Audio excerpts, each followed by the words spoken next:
Salut tout le monde. Et oui, on se retrouve à nouveau au Bois de Rose avec le Tekken. Et j'ai demandé à Hervé, du coup, je lui ai ramené, il m'a dit mais tu pouvais continuer tes tests. Donc bah moi je suis ravi. Je peux le garder encore un petit peu. Alors, les petits points là que j'ai, on en a discuté également avec PLS. Alors déjà la carreau est plutôt résistante au final, elle n'est pas abîmée encore. Par contre la peinture en dessous, vous voyez, elle commence déjà à se barrer là. Bon, ça c'est assez courant sur n'importe quelle machine, hein, mais là bah, c'est le côté lipo en fait. Hein. La lipo est là, ça frotte et la peinture part. Donc moi je vais y mettre du scotch de protection, même si là c'est un peu tard, hein. La peinture elle est un peu abîmée. Sinon la carreau résiste bien. De ce côté là ça va. Le variateur, je vous avais dit que pour moi il coupait trop bas. On avait coupé la dernière fois, on était tout en bas de la batterie, il nous restait 2% je crois sur la batterie. Donc on était à 3,5. Et on avait un déséquilibrage des cellules, il y avait 500 000 volts d'écart. Ce qui n'est pas bon pour la batterie, ça va apporter de la résistance. Donc ce que j'ai fait là, petite carte de programmation au B-Wing. Vous enlevez le cordon du ventilateur qui est sur le dessus là, et vous branchez la carte à la place. Il y a un sens. Si vous branchez en mauvais sens, c'est juste que ça ne fonctionnera pas. Vous n'avez rien cassé. Mais il y a des petits pictogrammes dessus. Donc il suffit de lire. Et là, vous avez pictogrammes aussi ici. Et je l'ai augmenté à 3,2 pour voir. À savoir que quand vous allez faire de fortes accélérations, ça va décharger d'un coup la batterie. Lui va croire qu'on est en coupure, alors qu'on sera en fait, au lieu d'être à 3,2, on sera encore à 3,5 peut-être. Donc c'est pour ça. Là, je l'ai mis à 3,2. On va voir ce que ça donne. Qu'est-ce qu'on avait d'autre? Le plot de carrosserie. Le plot de carrosserie, PLS l'a perdu. Enfin, il s'est enlevé, il s'est dévissé. Donc il l'a remis une première fois. Moi du coup il me l'a refilé et je devais le remettre. Donc ce que j'ai fait c'est que j'ai démonté. Donc j'ai démonté le train avant. J'ai repaissé le trou en 2,2 mm pour mettre une vis de 3 mm. J'ai repercé plus profond et j'ai mis la loctite directement. Comme ça le truc là, je suis sûr quasiment que ça bougera plus. Et si jamais vous voulez l'enlever en forçant un petit peu ça va partir. Ou au pire vous chauffez un peu. On peut voir également tête d'amortisseur en frotté. Donc là c'est en alu. Donc il serait peut-être bienvenu, comme sur un buggy, de mettre des petites protections comme ça en plastique. Au moins ça protège votre amortisseur. Ce que j'avais pas dit lors de mon premier test, c'est que cette carrosserie, ça s'apparente un peu à un truggy. J'ai vu des truggy Kyosho qui sont comme ça, même configuration, avec une carreau type buggy. Et du coup, les tourelles sont exposées avec les amortisseurs. Donc forcément, là, bah, ça risque de frotter. Donc une petite protection par-dessus et puis on n'en parle plus. Ce qu'on va faire, du coup, c'est qu'on va se tester avec ça, parce que les pneus d'origine, maintenant, on connaît. Par contre, j'aimerais bien tester avec des pneus à picot. En allant chez Hervé, du coup, moi, je voulais de nouvelles roues Truggy type piste. Celles que j'ai, les Sismic, sont pas mal usées. Du coup, j'ai repris ça, c'est les Jetco, les Lesnar. Donc le point vert, ça doit être des tendres, il me semble. En tout cas, il y a un bon feeling avec. Enfin, je trouve pas mal. Jantes plutôt souple, très souple. Donc, curieux de voir ce que ça va donner sur la piste. Je pense qu'on aura un super grip. La différence, c'est que on va diminuer la largeur de la voie. Vu que là, les jantes sont en demi-offset, donc le trou de fixation, pour faire simple, il est au milieu de la roue, il est là. Là, il est sur le côté extérieur, donc en gros, on va se retrouver comme ça, à peu près. On va perdre 1,5 cm à 2 cm de chaque côté, donc au moins 3 à 4 cm de largeur de voie. Donc on va voir ce que ça va donner. Si c'est plus stable ou pas, j'avais testé avec PLS, je trouvais beaucoup plus stable. Mais il avait des pneus un peu usés aussi. Donc on va voir ce que ça donne avec cela. Dernière petite chose, avant qu'on parte sur la piste, j'ai oublié de vous le dire. Ces vis là, au niveau des portes fusées. Là. Ici. Ces vis là, on en a perdu une avec RC en PLS lors de son deuxième run je crois. Donc ça faisait 3 runs en tout depuis qu'on avait la machine. La vis elle est partie. On s'en est même pas rendu compte le temps de faire le pack. Par contre une fois qu'on a démonté les roues, là on a vu qu'il en manquait une. Et le truc du coup se baladait. On n'en avait pas sur place évidemment parce qu'il y a une rondelle de calage en plus dedans. Donc on a récupéré une des vis de la cellule de diff là pour finir le pack parce qu'on n'avait rien d'autre. Ça a tenu le coup mais elle est repartie. Du coup là j'en ai repris chez Hervé et on a mis du frein filet. Donc à la réception, moi je serais vous, je démonte les deux vis de chaque côté là, frein filet bleu et vous revissez. Allez, trêve de bavardage, on va sur la piste. Voilà, vous voyez l'allure qu'il a, ça fait vraiment gros buggy là. Et on le voit, la carreau est légèrement de travers là du coup à cause de la batterie. Hein. Allez, c'est parti. Je vais faire 2-3 tours tranquille et puis après on va commencer à essayer d'envoyer un peu plus.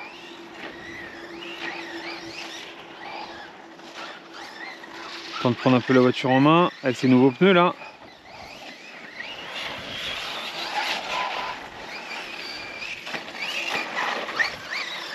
Et puis par la suite on s'attestera en... Alors en bâche, on s'entend, hein, je vais pas l'envoyer, je vais pas lui faire des saltos la voiture. C'est pas le but, comme je l'ai dit dès le départ et je maintiens ce que je dis. C'est pas fait pour ça. Mais je pense qu'elle peut être vachement polyvalente quand même. Si on fait pas n'importe quoi avec.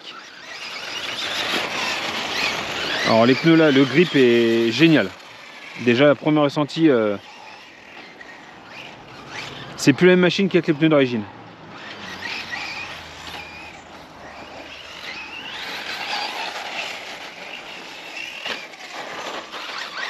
Voilà, précision là.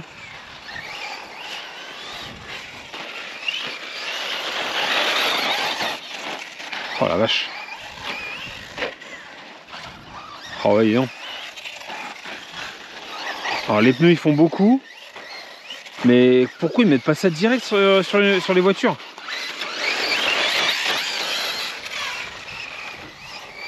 Alors ils vendent des voitures polyvalentes, mais s'ils dessinent la voiture à la piste, mettez-nous ça.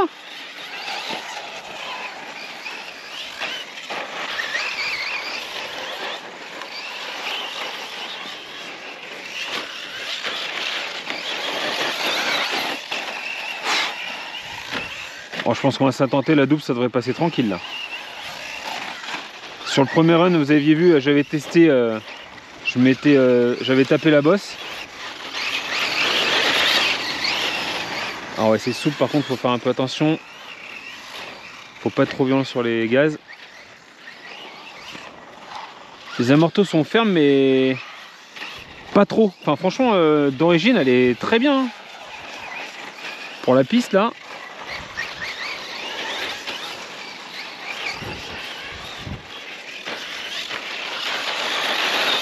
Ah ouais, c'est...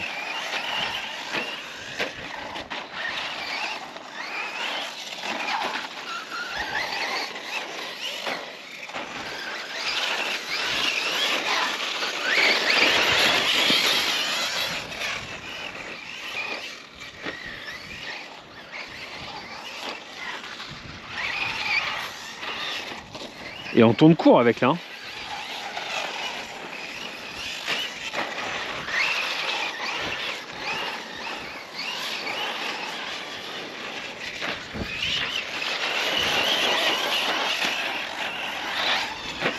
Ah yeah. Bon, ça fait partie du test. Hein. Maintenant j'ai moins de scrupules. Il m'a juste dit si je cache je paye, ça c'est normal. Et moi je vais lui ramener vraiment, alors pas comme neuf mais en très bon état. Et il m'a dit non t'as pas compris, si je te dis de faire un test, tu testes. Ok. Là Hervé c'est bien compris. Donc je teste comme je ferai avec la mienne.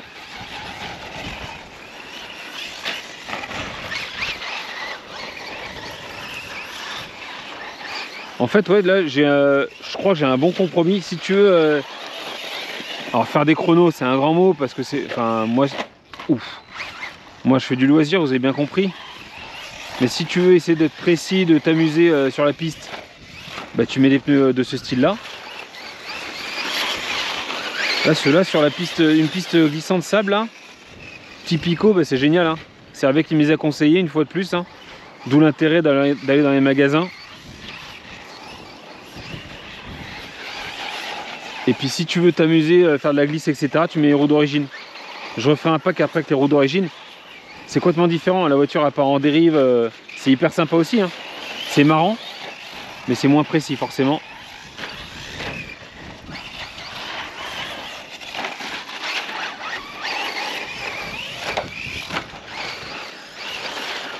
Alors, par contre, ouais, j'ai eu un peu fort sur les gaz là. Hop.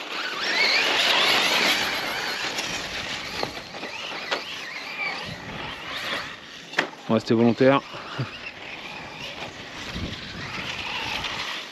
Elle tourne vachement court, hein, du coup.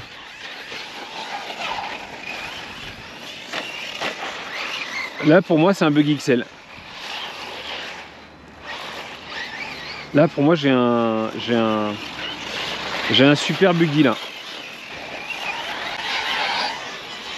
Oh ah ouais. Ah ouais. Ah ouais, là, c'était peut-être un peu trop. Allez, une fois de plus, je vais tout vous montrer en ce qui concerne le run. On va faire un peu l'image d'en bas, que vous le voyez un peu plus près. Ah, par contre, ouais, le saut là, ah ouais.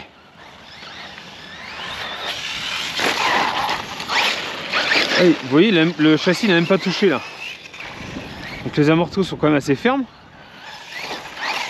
Pour rappel, il a 45 mm de hauteur de châssis à l'avant et 50 à l'arrière.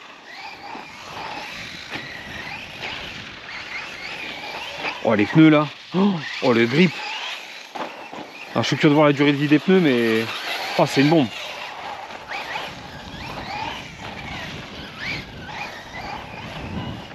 Et ce que je regardais également, ce que je vous ai dit hein, lors des vidéos débutants et puis même en général, regardez toujours le prix des pièces quand vous achetez une nouvelle machine. Et là les pièces d'origine, franchement Team Magic, là je les compare vraiment au Bao niveau rapport qualité-prix, en tout cas de ce que je vois là, entre mon test de celui-là, le B8ER. Les retours que j'ai du B8ER par les copains RC Ampelès et RC Poptoy, eux ils vont avoir du mal à s'en séparer leur B8ER, et franchement après avoir testé le B8ER de PLS je comprends pourquoi, il est vraiment sympa.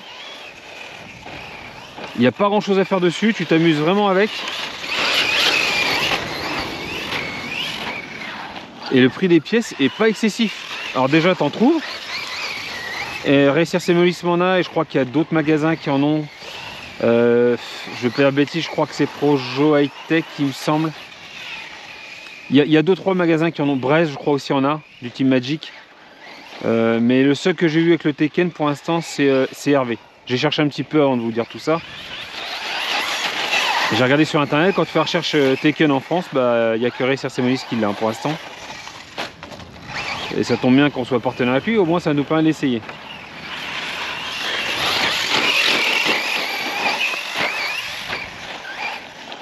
Voilà. Alors par contre ouais, le prix des pièces c'est à peu près équivalent à Obao. Je vous parle beaucoup d'Obao dans mes comparatifs hein, parce que bah, c'est ce que j'ai en plus grand nombre, et j'en ai beaucoup testé d'Obao maintenant comparé au reste. Vous avez qu'à regarder un petit peu dans la description de la chaîne toutes les voitures que j'ai testées. Obao il y en a une belle liste. Et il y a quelques euros de plus, mais ça joue vraiment pas grand chose sur les pièces à pièces équivalentes, triangles, etc. Par contre si vous prenez les pièces options c'est Team Magic, ouais accrochez-vous hein. J'ai vu les 2 triangles, c'est 100 €. Alors c'est tout alu, c'est beau hein. Il faut en avoir l'utilité. Ça me fait penser un peu aux marques Traxxas, Arma qui font des pièces options chères, très chères. Moi je sais que ces pièces là, enfin je vais pas dire que je les fuis, mais à moins de casser à répétition je vois pas l'intérêt de les changer. Quand tu casses 5 triangles en 3 sorties, bon là tu te dis va peut-être falloir investir. Mais si les casses sont rares et dues à ta faute, c'est toi qui prends un poteau par exemple, ou une caisse à outils comme ça m'est arrivé avec le Scorpion par exemple, bah là tu t'en prends qu'à toi hein.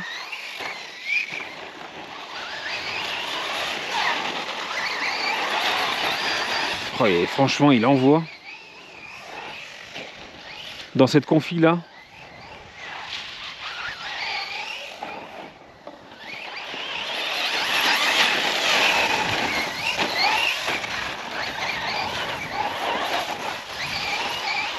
Moi je raffermirais juste un peu les diffs.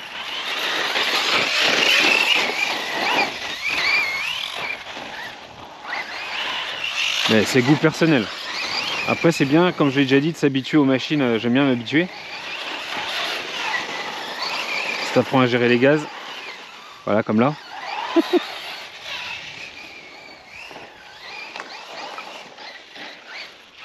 Et je me dis en complément du VS2, celui-là il serait vraiment pas mal.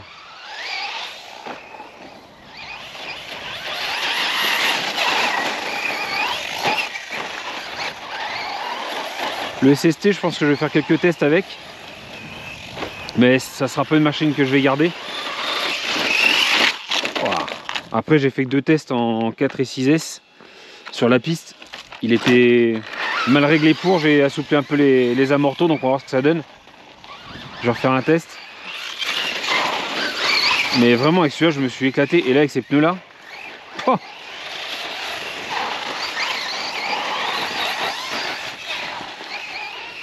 puis en 4S, enfin il est bien réglé je trouve, hein. Il est vraiment bien réglé. Et dans le prochain test qu'on se fera également, oh, par contre ouais, il est moins large, hein. Alors regardez ce qui repose, bah, c'est la tourelle, hein. Donc là ça ramasse. Voilà, vous voyez, ça, alors là c'était déjà, hein, mais forcément ça vous est frotté. Donc comme j'ai dit, petite protection d'amortisseur là en plastique. Ça vaut pas grand chose et ça vous les protégera. Ouais, donc ce que je disais, dans le prochain test que je ferai en tout terrain, sur un petit terrain de cross là, ce que je ferai, c'est que je prendrai le GPS aussi, puis on se fera une ligne droite pour tester la vitesse réelle au GPS. Parce que 80 km/h, ça me paraît quand même élevé.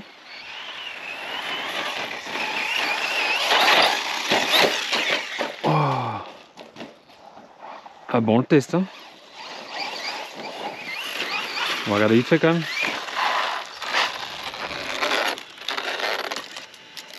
De toute façon, les machines, elles sont faites pour prendre des bûches, hein. Il faut en être conscient.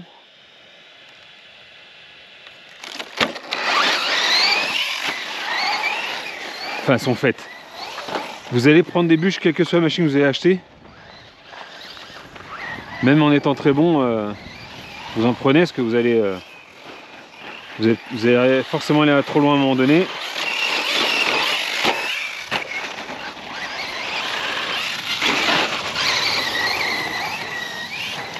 Donc ouais, je disais qu'on testera cette vitesse pour voir un petit peu ce que ça donne.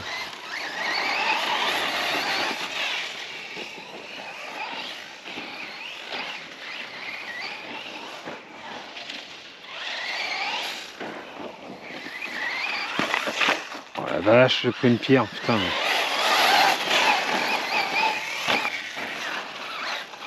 Ah, le vent s'est calmé, ça fait du bien, il faisait froid.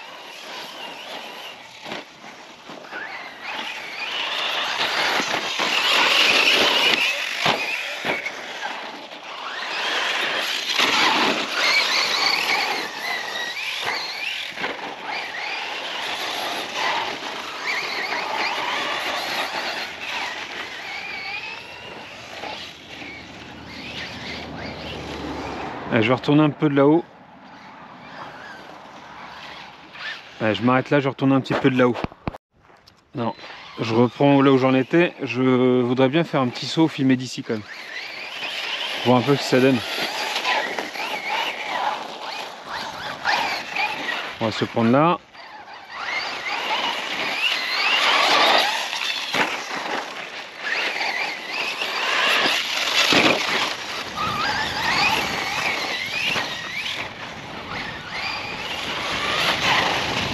Allez, c'est reparti là-haut.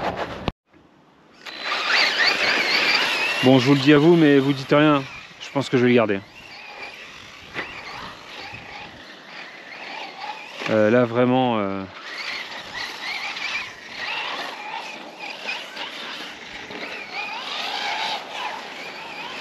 Là, ça me plaît beaucoup. Comme... Avec les pneus, là. En fait, il est hyper polyvalent avec les 2 paires de pneus, là.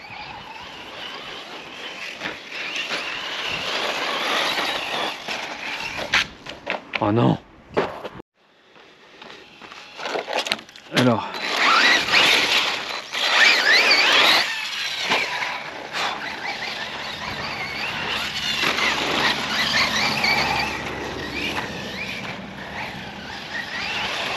Et comme je l'ai dit, hein, moi je cherche pas à vous le vendre ce Tekken. Hein. Pour moi c'est un essai et je peux en dire ce que je veux. Il y a des défauts. Hein. J'en ai parlé en début de vidéo. Il y a des choses à voir avant de l'acheter. Autre petite chose, oui, que je vous ai même pas dit là. Vous voyez, au début là, il y avait un tube d'antenne ici là. Un petit tube noir qui ressortait. J'avais dit qu'il risquait d'être exposé ce petit tube d'antenne là. Ben, moi j'ai roulé, PLS il a roulé, puis en le récupérant je l'ai pas vu. Et lui ça lui parlait pas. Donc soit c'est moi qui l'ai perdu en lui donner, je sais pas, ou alors il l'a perdu, j'en sais rien. Et toujours est-il qu'il a pas fait long feu. Ça n'empêche pas la machine de fonctionner, hein. Mais c'est des choses qui, à mon goût, ne servent à rien. Ils auraient fermé la carreau en mettant l'antenne à l'intérieur. En quoi ça gêne? Augmenter la portée? Wow.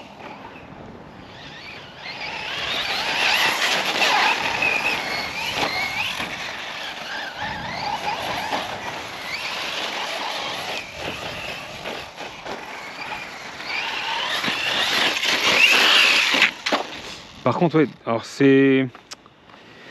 Vu qu'il est moins large, il se retourne plus facilement. Et dès que tu prends une petite aspérité sur le terrain, là... Alors qu'avec les pneus d'origine, il va avoir tendance à glisser. Donc il faut être un peu plus vigilant là-dessus. Mais alors ces pneus, ils accrochent. Hein. Hervé, bah, merci à toi encore pour les pneus. Parce que quand on charge les pneus sur internet... il y a un embarras du choix, enfin, t'as envie de dire c'est trop, c'est comme quand tu vas acheter des yaourts en grande surface, t'as des rangs qui font 20 mètres de long, bah les pneus c'est pareil pour les RC, t'en as trop quoi. Alors ils sont tous dédiés à quelque chose, hein, mais quand c'est pas forcément marqué sur les... Voilà, à chaque fois je me retourne là. On peut pas dire qu'on ne met pas à l'épreuve, hein.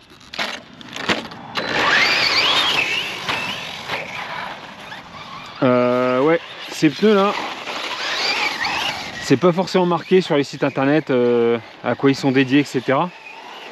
Bah, vous allez en boutique. Alors je parle souvent d'Hervé parce que bah, moi je vais chez lui, on est partenaire, ça se passe bien, il est sérieux. Forcément je parle de lui. Mais vous avez certaines boutiques à côté de chez vous. Bah, je vous ai fait visiter RC Shop 66 aussi. Ludo il saura vous conseiller aussi, hein. Si vous êtes en Occitanie, n'hésitez pas à aller les voir ces gens là. Ils ont des grosses connaissances. Je fais exprès, hein. Ils ont des grosses connaissances et ils peuvent vous aider.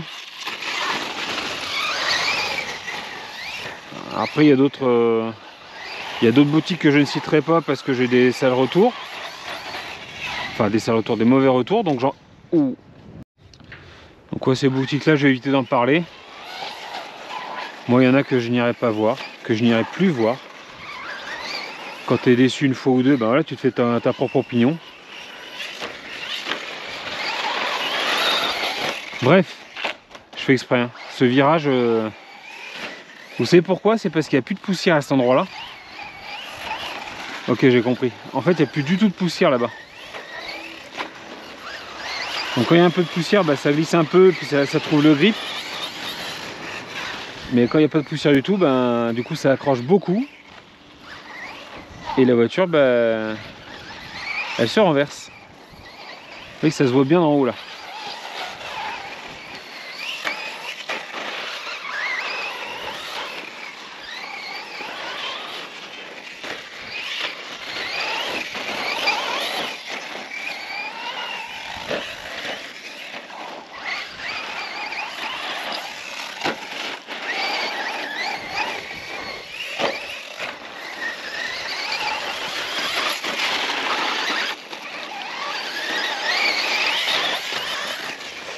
Ouais, entre Guy à ce tarif là, je réfléchis, hein, mais j'ai cherché un peu quand même, hein, avant de faire la vidéo là. J'ai cherché et d'être Guy, bah, tout de suite en RTR comme ça là, bah, tout de suite c'est 550 € minimum, hein. Que vous preniez Mignon Black Panther, un autre Guy j'aimerais bien tester aussi. Que vous preniez le Obao Hyper SST en RTR toujours je parle, hein. Puis après, si vous tapez dans les tout ce qui est techno, Kyosho, etc. là, les prix s'envolent, hein, forcément.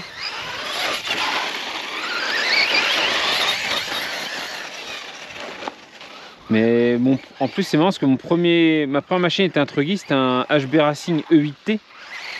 Alors c'était ma première, donc j'avais pas point de comparaison. Mais je serais curieux de la rerouler aujourd'hui pour comparer à ça. Parce que HB Racing c'est quand même des machines haut de gamme, hein.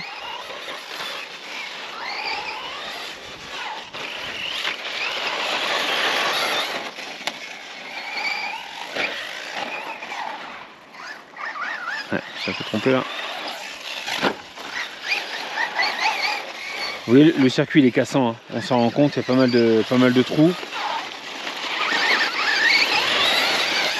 Toutes les machines ne vont pas apprécier le circuit là, ce circuit là.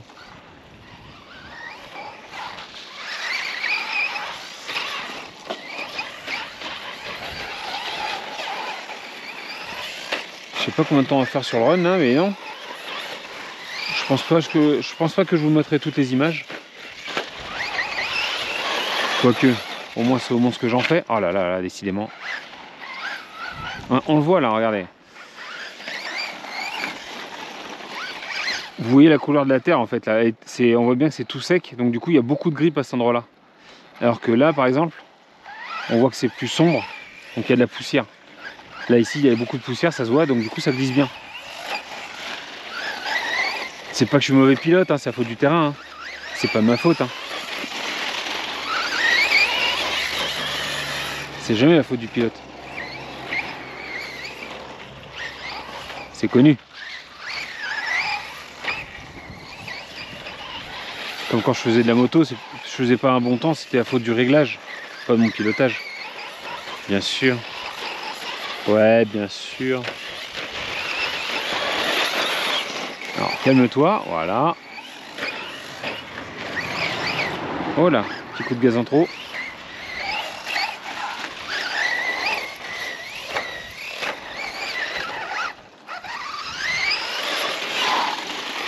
En fait, celui-là, je me dis que c'est un bon compromis. Ah, ça y est, je suis en coupure. On va voir ce que ça donne. Tu vois? Ouais, ça y est, je suis en coupure. Cette voiture, pour moi, c'est un bon compromis entre buggy, truggy pour tout terrain et pour piste. C'est pour ça que là, premier ressenti, je préfère celui-là que le SST. Je vais retester le SST, voir s'il me plaît plus. Là, j'ai fait quelques modifs dessus. Mais j'ai déjà un Chainer X Mars pour aller en tout terrain et faire pas n'importe quoi, mais du badge, des saltos, etc. pour m'amuser. J'ai mon petit VSE2 là pour la piste que j'aime toujours autant et j'aurai du mal à m'en débarrasser, je pense. Et celui-là, ben, c'est un mix de tout ça en fait. Voilà, donc c'en est terminé pour ce test avec les pneus à picot. Les Jetco, pour rappel, je sais plus le modèle, les Lesnar. Et ben, merci Hervé du conseil, génial, ils sont top. Je regrette pas mon achat. Et puis ben ce Taken, je vais continuer les tests, hein. J'ai la chance de pouvoir continuer les tests, donc je vais continuer avant de prendre ma décision pour un éventuel achat. Mais ouais, il me plaît beaucoup. Alors je vous ai même pas montré la lipo. Donc déjà là je viens juste d'arrêter, hein. Je mets la main dessus, c'est chaud mais c'est loin d'être bouillant. J'ai oublié le thermomètre laser, je voulais le prendre et je l'ai oublié. Mais franchement on n'est pas bouillant, hein. On est entre 40 et 50 je suis sûr, hein. Là c'est très chaud. Je pose la main dessus, bon je fais des couteaux, donc comme vous savez peut-être, du coup j'ai comme une certaine accoutumance à la chaleur et c'est très chaud mais c'est pas insupportable. Et la lipo, vous voyez, on est à 3,4. La batterie elle est tiède, enfin c'est même pas froid, ça va franchement très largement supportable. Mais je vais augmenter encore le cut-off. On va le mettre à, je crois que c'était 3,4. Ouais, je l'avais réglé à 3,2 et là je vais l'augmenter à 3,4 du coup, donc elle devrait couper vers 3,6 environ. Ce qui sera beaucoup mieux, ça économisera la batterie. Allez, cette fois, bonne journée à tous et à bientôt. Salut!